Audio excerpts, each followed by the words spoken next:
the place for comic book and anime reviews.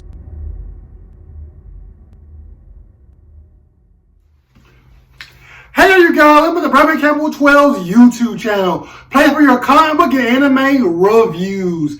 And today I do my review for Absolute Wonder Woman Volume 1. So this is the new Wonder Woman book I just bought from the library, or picked up from the library. It is by Kelly Thompson, and I was really interested in checking out one of the new Absolute titles, and Wonder Woman was one that interested me the most. I love Wonder Woman. I think Wonder Woman's a great character. I did a whole bunch of reviews of the Greg Rucka run on Wonder Woman for Wonder Woman Rebirth a while ago. So you guys know how much I really enjoy Wonder Woman. And I really wanted to see what this whole Absolute Wonder Woman was going to be about. And I gotta say, this is one of the most grounded Wonder Woman stories I've ever read. A really beautiful mother-daughter storyline that's going on throughout this book. So the book, firstly, great artwork throughout it. Like every art page, it looks gorgeous. It is spectacularly amazing to look at throughout. Like every page, every way it does. Because there's 3 stories in this book. The first being about in the book the Terracide, and kind of giving us like an origin of Wonder Woman. And then there's the Lady and the Tiger storyline, which is the second story in the book. And then it has this little cute little story at the very end called Little Diana, which is like this little short, little fun story that kind of gives Diana as like a child, which I also really enjoyed. So the book very much starts off like going back and forth between the present and the past.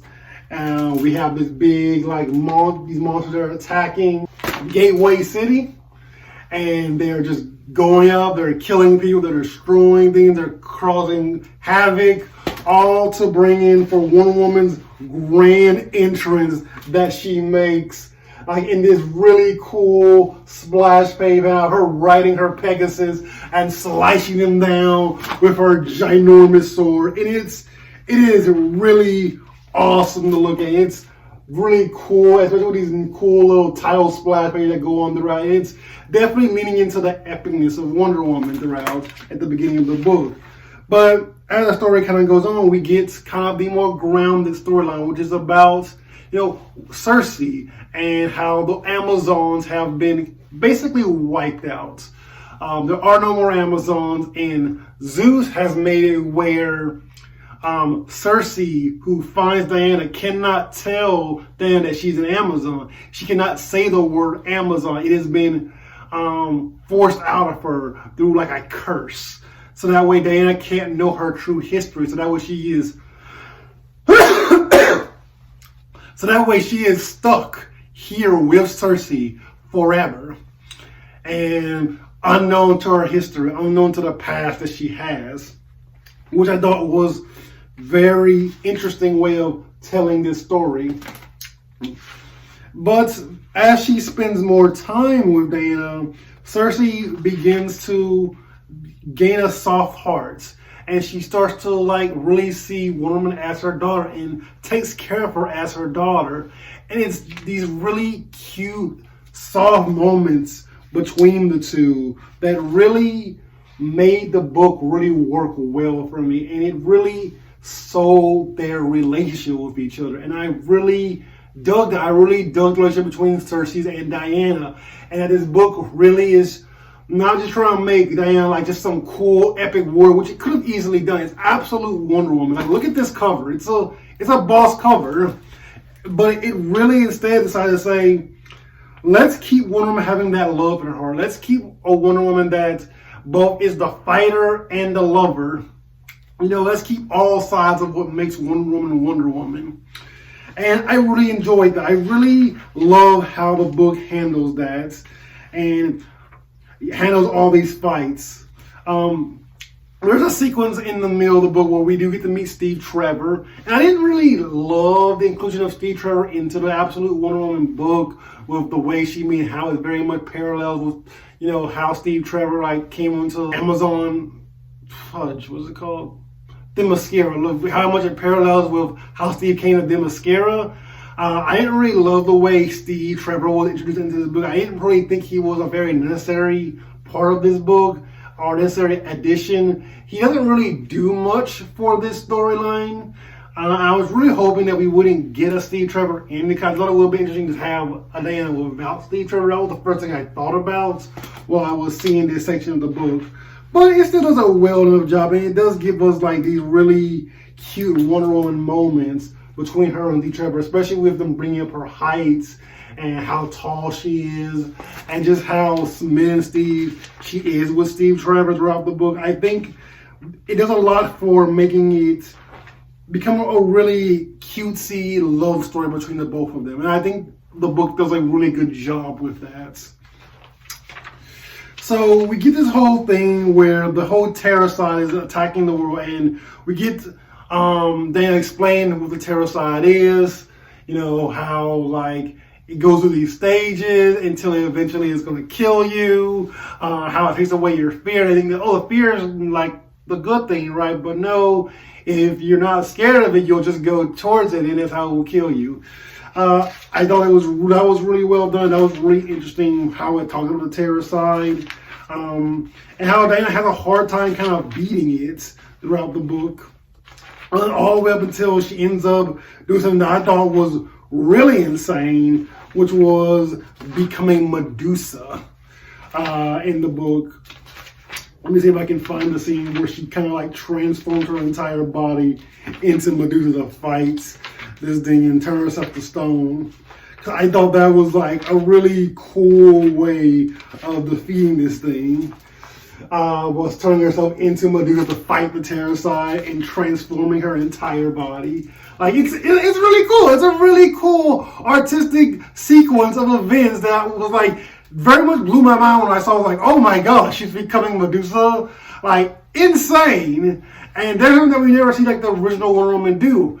And I really enjoy like the playing with like Wonder Woman's antagonist with her. There's a new Wonder Woman who's now a hero. And I love that kind of dichotomy that's being played with throughout. Along the fact that this woman just has magic. Like she just has magic power. And that really works really well for Diana. Like for just to have magic within her bones. It's really cool. So she ends up beating the Terrorcide, turning it to stone. And she goes onto this rampage that no one can seem to stop her all the way up until Steve Trevor comes. Has to kind of like talk her down and de-transform her, and it's really nice. It's a really nice moment. It does a really good use of Steve Trevor throughout the end of that storyline. After this whole thing, we get the next story, which is The Lady and the Tiger. Now, I'm gonna pause the book for a little bit. This was really cool. So, this is playing on like a really old short story that Diana's being told about like a princess, and that princess having to make a choice to save the boy that she's in love with. And there are two doors, and one door has a tiger, and the other door is a beautiful woman who that man will end up with and fall in love with. And so it's a pretty much lose-lose for her, and her having to make, and this princess has to make the choice. And throughout the entire story, Diana believes that she's the princess. But we see, found near the end of this storyline, that no, she's not the princess. She was the prince, the boy, the young man who the princess was in love with. And really cool way of telling a story. Just really cool way of ending this storyline with The Lady and the Tiger. And it's really cool. It's really cool to see how that was kind of like flipping that whole twist. And I love the look of Hades in this storyline. He's just being this weird blue demon thing like throughout. And the way that him and his wife personifies look, like their designs are just really cool and really much a very different take on Hades and the God of War. I thought that was just interesting. It was interesting play on these godlike characters.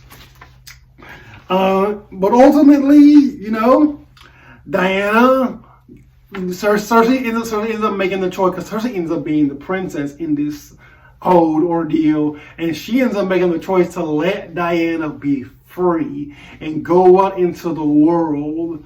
And while also like being the trick he's a little bit by saying, I ate one of your pomegranate seeds, so I'll still give you the beer like once a month. It's like a little vacation, which I thought was just like a really cool twist and really kind of fun, and it really pissed Hades off.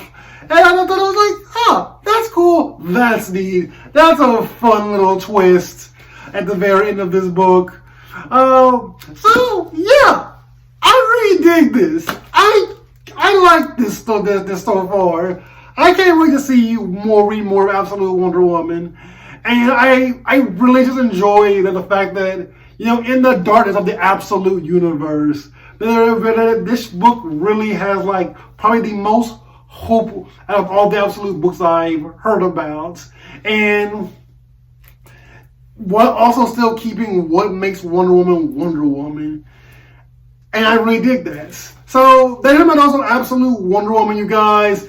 Let me know what you guys thought about Absolute Wonder Woman. You guys read it or not? And I will catch you guys later. Peace out.